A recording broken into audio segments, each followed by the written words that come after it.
going out to fight in Syria, or TV broadcasters erroneously saying that Woolwich attackers had a Muslim appearance?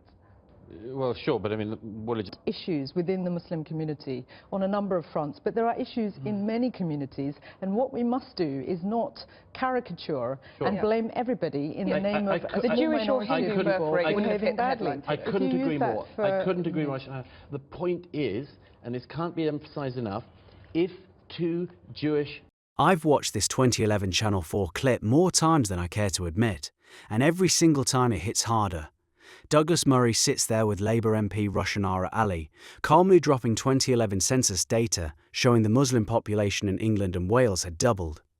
What should have been a straightforward numbers conversation instantly turns into ideological trench warfare.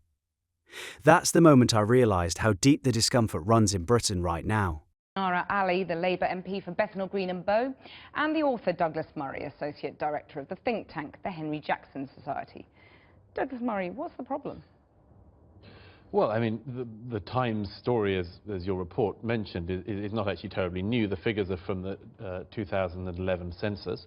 There were some very striking things in that census, which have not all been picked up, and the Times picked up on a part of it today. I think there is significant public interest in this story, and legitimate public interest. Public interest or public concern? Well, both. I mean, of course, they go hand in hand, don't they? I mean, the public are interested in things they're concerned about. But these are just British babies whose parents happen to be Muslim, but so what? There are some people who think that. Then there are some who think, well, there are also problems that will come along with that. At the very least, I think one has to concede that this is an extremely significant change. One of the things the 2011 census showed was that the Muslim population of England and Wales had doubled in the last 10 years alone. I think it's... Murray treats the census doubling as a fact worth examining, not some forbidden thought crime. And honestly, that's where my own unease starts. Reporting raw numbers shouldn't require a permission slip from anyone, yet the pushback comes immediately. For people, and a legitimate story for newspapers to run, to say what are the effects of that going to be. Rushanara Ali, significant change, and there's big public concern about it. Well, I think it's completely understandable for newspapers to report on changes and new information. But actually, as your report highlights, this is not news, this is not new. But what's important is that when these debates do take place, that we take care in the way we talk about British Muslims and other minorities, particularly in the context of a fueling debate about immigration in the run-up to elections. We must all take care in how we do that. So you yourself people are not don't feel concerned at all stigmatized about this change? I think that 1 in 10 people in this country come from an ethnic minority background. We have mixed race families, one of the largest in Europe. The different communities, including the British Muslim community, have made huge economic and social contributions to our country.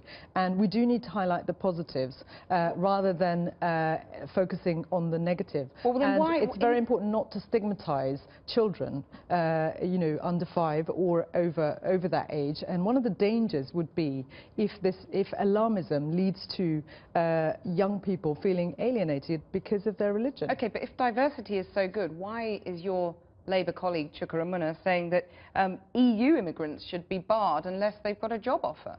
Well, he's not saying that. What's important... He said just that. He raised that suggestion I think what's important is that we recognise that we have to manage migration, and we have to ensure that people feel at ease with each other within our society, with all our diversity, and that we are strong in that. And that means having debates, legitimate debates about all of these issues, but doing that in a measured and sensible way.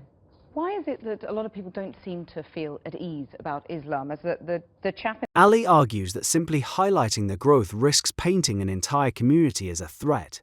Fair instinct on paper, but here's what they're not telling you. British citizens heading off to fight in Syria, high-profile attacks carried out explicitly in the name of the faith, and growing public wariness that gets dismissed as irrational fear. I keep thinking about comments I've seen, people openly saying it feels like a totalitarian theocracy dominating countries it influences. That hits close to home. Why does maiming the pattern get treated as worse than the pattern itself? And just when you thought the conversation would stay polite, it doesn't.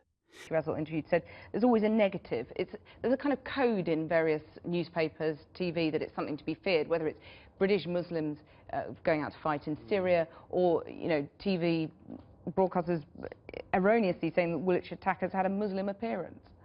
Well, sure, but I mean, the Woolwich attackers, for instance, did say that what they were doing was in the name of Allah. And you can't blame people for noticing that, in the same way you can't blame people for noticing news stories that go on, like people from Britain, born and brought up in Britain, going out to Syria to fight jihad in Syria. You can't blame the general public for noticing these things, and I think you should not blame the media for reporting them. The question again and again comes down to this thing as if people who notice these things are the problem. Now, of course, there will be some people who'll notice those things, who'll say terrible things and try to do some terrible things in response. But the problem is not the story. The problem we have as a country is, what do we do with this information going forward? And that's why Media framing gets thrown in. Negative coverage is the real problem, apparently. Except Murray's point lands harder. Numbers don't discriminate. People citing them sometimes do, sure, but describing events that actually happened isn't bias. I've seen this play out in comment sections everywhere, folks pointing out how the BBC seems allergic to reporting anything against Arab oil money interests. It makes you wonder how much is being filtered. Now here's where things take a wild turn. Should somehow engineer the birth rate. Well, no, government isn't able to become a prophylactic device. I mean, the point about this is that there is significant public concern. For this reason, the children that are born today and the religious communities they are born into are likely to have a very significant impact on the country tomorrow. And there are reasons for people in this country, including prominent Muslims who have spoken about this, there are reasons to be concerned because of some things that are done from within small segments of the Muslim community. It's only a few months ago that a prominent left-wing Muslim journalist in this country said that anti-Semitism in parts of the Muslim community in Britain is rife and commonplace. We've just seen in recent weeks, Channel 4 has led the way in the story of gender segregation at universities. Okay. 30 years ago, you would not have thought that we would be discussing religiously based gender segregation because of a religious minority. Let me put that to Roshnara Ali. There is a public policy implications there. Segregation in universities is one point. Wearing the veil, where that's appropriate to wear the veil, is another. Well, it's really interesting listening to Douglas getting carried away with himself once again over these issues. Essentially, if you replaced the word Muslim with Jewish or with black and minority ethnic when Douglas was speaking, that would have a very different, profound implication on what he's saying. That's not to say that there aren't issues within the Muslim community on a number of fronts, but there are issues in many communities, and what we must do is not caricature and blame everybody in the name of the Jewish or Hindu birth rate behaving badly. I couldn't agree more. I couldn't agree more. The point is, and this can't be emphasized enough, if 2 Jewish British people had hacked the head off a British soldier earlier last year, that would have brought a lot of insight and a lot of interrogation into the Jewish communities of this country. But the Jewish Hindu birth rate doesn't hit the headlines, does it? Let's address that point. My point is, again, anti-Semitism surfacing in parts of the community, gender segregation creeping into universities, these aren't hypotheticals. Ali calls it reductive. Apply the same lens to any other group and it's prejudice, she says. But here's what makes this even crazier. Facts don't vanish because they're inconvenient. Faith schools, public spaces, consistency, or the glaring lack of it becomes the battlefield. I'll be honest, watching this now feels prophetic. From a Muslim home in Britain, a baby is born every 5 months. Polygamy rules. Demographic momentum like that isn't abstract when you're talking about integration. British government will put a tax on anybody having more than 2 kids. Extreme? Maybe. But it shows how raw the frustration has become. Matter. We cannot have a debate about this if we say everything that matters must be taken off the table, and everything that is by the wayside is what we'll concentrate on. I'm not saying that. I think it's entirely right for the media to report on facts. It's very important that people like you are responsible in how you use that information. Well, and all of us have a responsibility. Okay, here's a fact for you on that point. 140 Muslim faith schools, which some say increase segregation. There's almost as many Jewish faith schools. You don't hear about that so much. Are you as concerned about Jewish faith schools? I absolutely think you do. And if I just go back to the point I made, if Jews on campuses in this country were demanding that men and women had to sit separately in events on public space, I I would have a problem with that as well, and I would state that problem. It comes back to the same thing. If you ignore the facts and say the facts can't be reported, if you say the Times can't talk about the census, whatever the timing, it means that newspapers at no stage... Murray defends the right to discuss demographic change out loud without being branded ugly names. Ali warns against broad brushes. Classic unresolved tension. But stick around, this wasn't a one-off. After a census or a year after a census can report the facts. I think the facts matter, and I think that the way in which we see our future as a country, we have to have these facts injected into that debate. And yes, if any other minority had this problem, I would raise it about that as well. I'm afraid we've run out of time for facts now. Douglas Murray, Roshnara Ali, thank you very much for joining me. Barely a year later, Murray's back facing someone ready to defend a radicalization pipeline live on camera. Well, I'm joined now by the radical cleric Anjem Choudhury, one of the founders of the controversial Islamist organisation Al-Muhajirun, and by Julie Siddiqui from the Islamic Society of Britain. Also joining us from Amsterdam is Douglas Murray from the Henry Jackson Society. And before we talk to all of them, we've unearthed footage tonight which shows one of the alleged terrorists, Michael Adebayo, at a protest by the now-banned group Al-Muhajirun in 2007 outside Paddington Green Police Station in London. Anjem Choudhury was also on the march. So one of the suspects attended your marches, listened to your lectures. You therefore helped radicalise him. Will you apologise for what's happened down in... Opening footage from a 2007 protest shows the suspect later linked to Lee Rigby's brutal murder on a London street. Anjem Choudhury sits there unbothered, the very man accused of radicalising people. Notice when the host asks the direct question whether his preaching helped create this. What comes back is worse than remorse. Deflection. To apologise for exposing the crimes of the British government in Iraq or Afghanistan. That's not the question I asked. You helped radicalise let me answer the question suspect. in my way. Radicalisation is a stick which is used to beat the Muslim community. The fact is that there is conflation between exposing the British foreign policy, between things like rendition, Guantanamo Bay, killing innocent men, women and children, which I have no apology for whatsoever. But and we will continue to expose... You helped radicalise the suspect, and now a British soldier is dead on the allow me street. to answer the question the way that I want to. The question I'm asking is, you helped radicalise him let me just tell you something. because you were there with him on these marches. Will you apologise? Radicalisation is calling for the Sharia nowadays. Radicalisation is exposing the British government. Radicalisation is commanding good, forbidding evil. We say, and we've always said, that we live here under a covenant of security. It's not allowed to target innocent people in return for our life and work being secure. And we've said that over the years. But the fact is the biggest radicalising factor is the British government and the foreign policy. But radicalisation is also about justifying violence, isn't it? No, it's not. Will you take some responsibility for what has happened on the streets of Woolwich? Pejorative like radicalisation, fundamentalism, extremism is used by the British government to silence a section of the community which expose their own policies. There's something called Islam. Islam calls for the Sharia. Islam says that people have a right to defend themselves. And that's what we propagate. We don't propagate something outside of Islam. All he does is to blame the wars, and everything else his brain can muster up. Roughly 1 in 5 UK Al-Qaeda-linked terror convictions trace back to networks like this. That's not abstract. It's a body count with names. How should the government respond to the kind of things that Anjem Choudhury is saying there? Well, it's very difficult in a way for the government because Al-Muhajirun and its offshoots have already been banned. Its offshoots have been banned for many years. And this group, of course, and its activities predate 9/11. I mean, I think it's very important to remember that Amer Mirza was convicted, first a member of Al-Muhajirun, was convicted in 1998 for his attempt to firebomb a British Army barracks. There have been a spate of attacks. We've worked out that about 20% actually of convictions, of Al-Qaeda-related terror convictions in this country, have a linkage with Al-Muhajirun and with Mr. Choudhury. OK, Douglas, let me put that point direct to Anjem Choudhury. I mean, that's quite an astonishing figure. I mean, you take some responsibility for that, don't you? No, not at all. I think that you need to make a distinction between legitimate political and ideological struggle, which we have been doing for about 15 or 20 years in this country.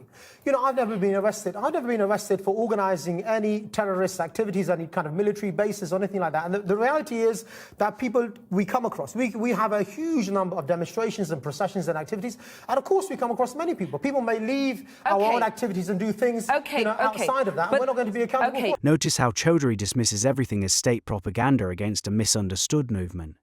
Convenient, right? But trust me, it gets even more unbelievable. Radicalising Richard Dart, who plotted to bomb Wootton Bassett. How many jihadists have you influenced?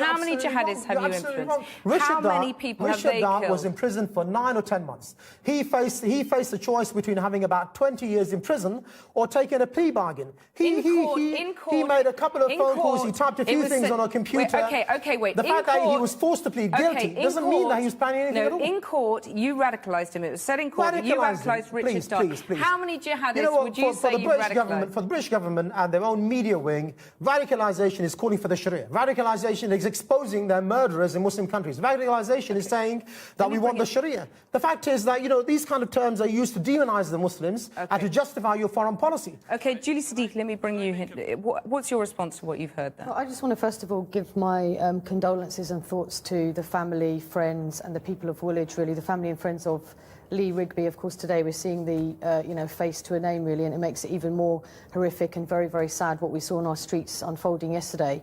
I think really all of us, any decent people in this country, will realise that this kind of rhetoric has no place whatsoever in this country. What we saw yesterday and what we're seeing with the likes of the English Defence League, for me, in both ends, they are trying to divide this country in a way that we won't stand for. The good hundreds and thousands of good people in this country, al-Muhajirun and any of his offshoots have always only ever had tens of people, not hundreds, not thousands. So really representing a very, very small number of people in this country. And you mentioned the EDL there. I mean, there have been some mosques targeted by the far right. Do you think mainstream Muslims are fearful today? I think Muslims do feel vulnerable today, and some mosques were attacked yesterday, and we're hearing all sorts of other stories coming through. And of course, we have to all remain calm and measured to make sure that these things don't escalate any further, because that's obviously something that we don't want to see in this country either. So I think Muslims do feel vulnerable today, but I think the overwhelming majority of Muslim organisations and individuals have come out in full force today to absolutely condemn and say that this kind of action has no place whatsoever. Julie Siddiqui shifts the tone, talking about mosques attacked in backlash, a real point about how revenge hits the wrong people. Valid. Yet the public mood isn't just fear, it's disgust. Douglas Murray, David Cameron said that these attacks will bring people together. Are we not terror-struck as a country? No, I don't think so at all. I'm not terror-struck, you're not terror-struck. Almost none of the British nation, I should think, is terror-struck. What we are is united in disgust, Muslims and non-Muslims. It's extraordinary, really, for most of us, because we've all witnessed Mr. Chowdhury and his group for many years trying to provoke the British people. He's got on his record not only these huge swathes of people that he has helped to radicalise, but of course he's also created the English Defence League, an incredible double whammy achievement for one individual. But one of the things that's most interesting in this is the continual provocation of Mr. Chowdhury does not persuade and will not persuade most of us to believe that most Muslims are like Mr. Chowdhury. They are not. Most Muslims in this country are utterly disgusted by him and his actions. And the important thing to remember for non-Muslims is not to be provoked by Mr. Chowdhury, not even when he says, as he did earlier this year, that his £25,000 a year that he gets in benefits from the British state is what he calls jihad seekers allowance. If I may make one point. OK. Mr. Chowdhury was almost certainly better paid than drummer Rigby. That fact is something that we should mull on and, I would suggest, sort out swiftly. Murray lands a sharp jab about benefits claims, preaching holy war while living off the system you despise. Chowdhury calls it rubbish, then drops a line justifying violence against soldiers that still chills me. Here's where everything changes, proof that his defiance didn't go well. So these suspects viewed the soldiers generally, as legitimate targets. Do you? Well, let me just say, first of all, that Douglas Murray... wait a second. Douglas Murray is talking rubbish. I'm not getting 25k a year. We'll leave I'm that not aside. on JSA for your information. Check your facts. Yeah, we'll and she's wrong as well. We don't have 10 or 100 members. We have many. Right. But the point These is, suspects, soldiers who are fighting in Afghanistan, obviously the people have the right to defend themselves. What we say in Britain is that we have a covenant of security. In return for our life and wealth being protected, it is not allowed for Muslims to target the life and the wealth of the people with whom we live. But I tell you something. The people who are oppressing the Muslims is the British government. The people who are banning ideological and political struggle are the British government. They don't allow people to express themselves. Chowdhury, you've had your time. Chowdhury later got convicted of directing a banned terrorist organisation and handed life with a 28-year minimum.